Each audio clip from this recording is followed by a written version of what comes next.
Semua orang memandang Guru Luan, bertanya-tanya apa maksud Guru Luan. Pada saat ini, Tuan Luan langsung memasukkan tangannya ke dalam mansetnya, dan kemudian mengambil labu hitam dari mansetnya. Labu ini seluruhnya berwarna hitam dengan beberapa ukiran tanda di atasnya. Kelihatannya sangat halus, tetapi memberikan perasaan yang menyeramkan. Saat Tuan Luan mendapatkan labu tersebut, dia membuka labu tersebut dan berteriak kepada Chen Ping, "Nak, biarkan kamu merasakan kekuatan dari labu yang menelan langit." Setelah mengatakan itu, kekuatan isap yang sangat kuat meledak dari labu. Chen Ping tidak punya waktu untuk bereaksi sama sekali, dia hanya merasa ruang di sekitarnya tiba-tiba seperti terkurung untuk sementara waktu. Chen Ping melihat bahwa di sekelilingnya, seluruh ruang dan waktu sepertinya telah berhenti. Tidak peduli bagaimana dia bergerak, dia sepertinya tidak dapat melarikan diri. Kemudian saya merasakan mata saya menjadi gelap, dan saya langsung tersedot ke dalam labu oleh kekuatan isap yang sangat besar itu. Chen Ping, Chen Ping. Saat Yao Mei melihat ini, dia ngeri dan berteriak. Kenapa hilang? Mungkinkah Tuan Chen tersedot ke dalam labu? Xiong Kuo berkata dengan wajah kaget. Bahkan Qian Yue dan Yao Mei bersaudara memandang Tuan Luan dengan tidak percaya, menatap labu di tangannya. Labu sekecil itu benar-benar menaklukkan Chen Ping, seorang pria yang sangat sombong dan berkuasa, dalam sekejap.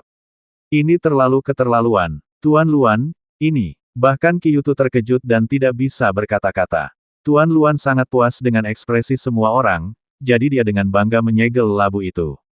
Baru saja, dia mengikuti Chen Ping untuk melakukan berbagai mantra, hanya untuk membingungkan Chen Ping, sehingga Chen Ping akan berpikir bahwa keterampilan formasinya tidak kuat, dan membuat Chen Ping mengendurkan kewaspadaannya. Jika ini masalahnya, maka labu harta karun ini akan bisa berfungsi. Dengan cara ini, Chen Ping tidak punya cara untuk menghindarinya, jadi mengapa dia tidak menyerah saja padanya dengan patuh. Terlebih lagi, Chen Ping menjadi semakin baik di awal, dan akhirnya dia bisa menunjukkan keunggulannya. Ini adalah ide kecil Guru Luan. Tuan Qiyu, labu yang menelan langit ini dibangun oleh Tuanku bersama dengan lusinan ahli formasi. Jangan lihat seberapa besar labu ini, tapi berisi ratusan teknik formasi, dan juga berisi formasi ruang dan waktu yang paling misterius. Kemudian Chen Ping tersedot ke dalam labu ini. Bahkan jika dia memiliki 3 kepala dan 6 lengan, dia tidak akan pernah bisa melarikan diri. Aku akan membiarkan dia menderita kesakitan karena bila angin memakan tubuhnya di dalam. Jika saatnya tiba, dia akan dengan patuh memohon belas kasihan dan memohon padaku untuk melepaskannya. Tuan Luan sangat bangga saat dia memperkenalkan labunya kepada Qiyutu. Qiyutu tercengang saat mendengar itu. Dia memandang labu harta karun itu dengan tidak percaya dan bertanya, "Tuan Luan, bisakah labu harta karun ini benar-benar menelan dunia?" Tentu saja, tapi ia hanya bisa menelan langit dan bumi setinggi 100 kaki. Dia bisa menghentikan waktu dan mengubah ruang dalam jarak 100 kaki ini. Tuan Luan berkata dengan bangga. Luar biasa, sangat mengagumkan, sangat mengagumkan. Saya benar-benar tidak menyangka Tuan Luan masih memiliki harta karun sebesar itu di tangannya. Mulai sekarang, keluarga Qiyu kita harus bergantung pada Tuan Luan. Qiyutu sangat menghormati Guru Luan saat ini. Mudah diucapkan, kata Tuan Luan sambil tersenyum tipis. Qiyutu memandang Qian Yue dan saudara laki-laki Yao Mei, lalu berkata, "Saya akan segera mengirim seseorang, dan Anda dapat terus menambang batu peri. Kalau begitu Chen Ping sudah ditangkap, ketiga orang ini tidak ada gunanya, bunuh saja mereka." Qiyutu ingin membunuh 2 saudara kandungnya, Yao Mei dan Xiong Kuo. Ketika saudara laki-laki Yao Mei mendengar ini, dia tampak sedikit panik dan melangkah maju dan berkata, "Tuan Qiyu, tolong serahkan ketiga orang ini kepada saya. Saya berjanji akan menangani mereka dengan bersih." Qiyutu melirik saudara laki-laki Yao Mei, mengangguk dan berkata, "Oke, tapi kamu tidak menginginkan kebaikan seorang wanita. Dalam menghadapi kepentingan, kerabat bukanlah apa-apa. Jika aku tahu kamu berani melepaskan mereka, aku akan menghancurkanmu berkeping-keping." Tubuhnya berkeping-keping. "Jangan khawatir, Tuan Qiyu. Karena saya telah memilih untuk setia kepada Anda, saya tidak akan pernah berpikir 2 kali." Kata saudara Yao Mei dengan nada menyanjung. Qiyutu melambaikan tangannya dengan puas dan meminta Yao Mei dan saudara laki-lakinya untuk mendorong Xiong Kuo dan yang lainnya pergi. Pada saat ini, Chen Ping tersedot ke dalam labu harta karun, dikelilingi oleh ruang hampa yang gelap. Tetap di sini, Chen Ping tidak takut sama sekali. Sebaliknya, dia membuka mata Tianming dan melihat sekeliling, dengan rasa ingin tahu berkata, ini benar-benar labu harta karun. Omong kosong, ini hanya labu biasa, lalu menjadi seperti sekarang dengan menggunakan formasi ukiran. Ini bukan labu harta karun, apalagi harta spiritual. Si idiot juga bilang labu penelan langit macam apa ini. Enak banget, kalau ini labu penelan langit, apa binatang penelan langit milikku? Raja Iblis Qiyun mendengus dan berkata sangat tidak senang. Jelas sekali, orang ini tidak ingin ada yang meminjam kata, menelan langit. Hanya binatang penelan langit miliknya yang layak menyandang kata, menelan langit. Kenapa kamu begitu bersemangat? Tentu saja saya tahu bahwa labu ini terbentuk dengan menggunakan formasi dan asal-usul ruang dan waktu. Kalau tidak, aku tidak akan tersedot olehnya. Sumber ruang di labunya tidak layak disebutkan sama sekali. Master formasi yang mengukir formasi juga sangat rata-rata. Jika labu ini benar-benar bisa diubah menjadi dunia, saya akan tetap mengaguminya. Keadaan kehampaan dan kekacauan saat ini hanya akan membuat takut anak-anak. Chen Ping berkata sambil tersenyum. Seorang beku yang benar-benar menguasai asal-usul ruang dan waktu dapat menciptakan dunia. Setiap tumbuhan, pohon, gunung, dan batu dapat membuka dunia darinya. Adapun besarnya dunia, itu tergantung pada kekuatan biksu.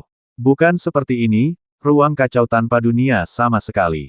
Cara seperti itu masih berguna bagi para beku yang belum memahami asal mula ruang atau waktu. Namun menghadapi Chen Ping, seorang biksu yang telah menguasai seni pola ketuhanan dan juga memahami asal mula waktu, tipuan kekanak-kanakan seperti itu tidak dapat menjebaknya sama sekali. Meskipun ada ratusan lingkaran sihir yang diukir pada labu kecil ini, kekuatan mereka tidak terlalu kuat dan Chen Ping dapat mematahkannya dengan mudah. Desir, sikat, sikat. Tiba-tiba, kekosongan di sekitarnya bergetar, dan Chen Ping melihat bila angin tajam melesat ke arahnya dari segala arah. Ternyata formasi angin juga tergambar di sini. Chen Ping sedikit mengernyit, lalu mengaktifkan tubuh emas yang tidak bisa dihancurkan dan mengambil bila angin dengan keras. Cahaya keemasan menyelimuti Chen Ping. Bila angin ini menghantam Chen Ping, seolah menggelitiknya, dan dia langsung hancur. Bukankah bila angin ini dihasilkan oleh formasi? Chen Ping merasakan energi spiritual mengelilinginya, dan alisnya berkerut tanpa sadar. Ia mengira bila angin tersebut dihasilkan oleh formasi angin yang diukir pada labu tersebut, namun ia baru saja terkena bila angin tersebut. Meski tidak terluka, aura yang keluar setelah bila angin tersebut patah jelas merasakan ada yang tidak beres. Ini memberi Chen Ping perasaan yang sangat aneh. Ini adalah bila angin yang patah, yang kemudian berubah menjadi energi spiritual, kemudian berkumpul kembali dan menyerang Chen Ping. Apalagi posisi serangan bila angin ini tidak tetap, tapi mereka terus mencari kelemahannya sendiri.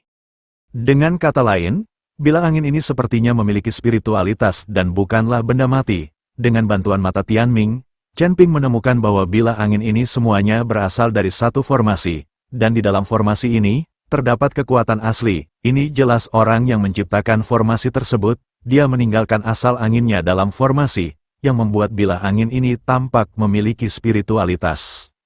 Menghadapi bila angin yang tampaknya memiliki spiritualitas, hati Chen Ping tergerak dan dia memikirkan mutiara pengikat angin yang dibawanya. Manik ini telah menjadi harta karun pengendali elemen angin sejak zaman dahulu. Dapat menghentikan semua badai di dunia bahkan menyerap esensi angin. Dengan pemikiran di benak Chen Ping, mutiara pengikat angin perlahan bangkit dari tubuhnya dan melayang di atas kepalanya, memancarkan cahaya biru samar, yang sangat kontras dengan kegelapan kacau di sekitarnya. Izinkan saya mencoba untuk melihat apakah manik penahan angin ini dapat menampung semua bila angin yang aneh ini. Chen Ping berbisik, rasa ingin tahu dan harapan bersinar di matanya. Mengikuti petunjuk pikirannya, cahaya biru di permukaan manik angin tetap menjadi lebih menyilaukan, seperti pusaran besar, perlahan mulai berputar, menarik bila angin di sekitarnya. Bila angin yang awalnya berkeliaran, mencari peluang untuk menyerang, tiba-tiba mengubah arahnya setelah menghadapi hisapan yang dilepaskan oleh manik angin tetap, seolah-olah ditarik oleh tali tak kasat mata, dan terbang menuju manik angin tetap. Saat setiap bila angin mendekati manik angin tetap, bila tersebut dengan lembut dibungkus oleh cahaya biru di permukaannya, dan kemudian berubah menjadi gumpalan esensi angin murni, yang perlahan diserap oleh manik tersebut. Proses ini hening dan penuh kekuatan misterius, yang diam-diam membuat Chen Ping takjub. Seiring berjalannya waktu, bila angin di dalam labu semakin mengecil hingga hilang sama sekali. Mutiara Dingfeng menjadi lebih lembut dan tembus cahaya, seolah-olah telah menyerap aura angin antara langit dan bumi, dan hubungannya dengan Chen Ping menjadi lebih dekat. Chen Ping dapat merasakan bahwa melalui proses ini, pemahaman dan kemampuannya mengendalikan elemen angin telah mengalami lompatan kualitatif. Seperti yang diduga, ini bukan hanya serangan bila angin biasa, tapi juga demonstrasi langsung dari asal-usul angin. Chen Ping tiba-tiba menyadari, dan sebuah kesadaran muncul di dalam hatinya, melalui media mutiara pengikat angin, saya dapat melihat sekilas misteri asal-usul angin. Panen ini jauh lebih berharga daripada melarikan diri dari labu ini. Setelah sepenuhnya menyerap semua bila angin, Chen Ping menutup matanya dan berkonsentrasi, dan mulai memahami dengan cermat elemen angin yang melonjak di tubuhnya. Dia menemukan bahwa persepsinya terhadap angin menjadi lebih tajam dari sebelumnya, dan dia bahkan dapat mendeteksi setiap perubahan halus pada aliran angin di udara. Asal-muasal angin, asal-muasal 5 elemen, kini tampaknya sudah bisa dijangkau. Di ruang asal Chen Ping, bintang-bintang yang berasal dari angin perlahan memancarkan cahayanya. Meskipun cahayanya tidak terlalu terang, Chen Ping tahu bahwa selama dia memiliki kesempatan untuk menyerap asal-usul angin, bintang ini akan semakin bertambah, lebih cerah dan lebih cerah. Pada saat ini, Master Luan di luar labu dengan bangga menunjukkan mahakaryanya kepada Kyuto, tetapi dia tidak tahu bahwa Chen Ping di dalam labu sedang mengalami transformasi. Di dalam labu, Chen Ping perlahan membuka matanya bersinar penuh percaya diri. Dia menarik napas dalam-dalam, seolah-olah memasukkan seluruh ruang di dalam labu ke dalam dadanya, lalu mendorongnya dengan lembut dengan kedua tangannya. Dia melihat riak-riak di kekosongan di dinding bagian dalam labu, dan retakan kecil diam-diam muncul dan meluas dengan cepat. Sudah waktunya untuk keluar, Chen Ping berbisik, dan tubuhnya berubah menjadi aliran cahaya, dengan mudah menembus labu, dan kembali ke dunia nyata. Dan, labu penelan langit, yang dulunya dipuji oleh semua orang kini tergeletak dengan tenang di tanah, permukaannya tertutup retakan, dan jelas telah kehilangan kekuatan sebelumnya. Ketika Tuan Luan melihat ini, wajahnya langsung menjadi pucat, dan dia menatap segala sesuatu di depannya dengan tidak percaya. Dan penampilan Chen Ping seperti palu yang berat, memukul hati semua orang dengan keras, terutama Qian Yue. Dia awalnya ingin terus menambang batu peri, tapi dia tidak menyangka bahwa Chen Ping akan keluar dari apa yang disebut labu menelan langit hanya dalam sekejap dan putus asa. Saat ini, di sisi lain, saudara laki-laki Yao Mei sedang mengawal Yao Mei dan Xiong Kuo menuju hutan lebat di samping. Dia ingin membunuh semua orang di hutan lebat itu.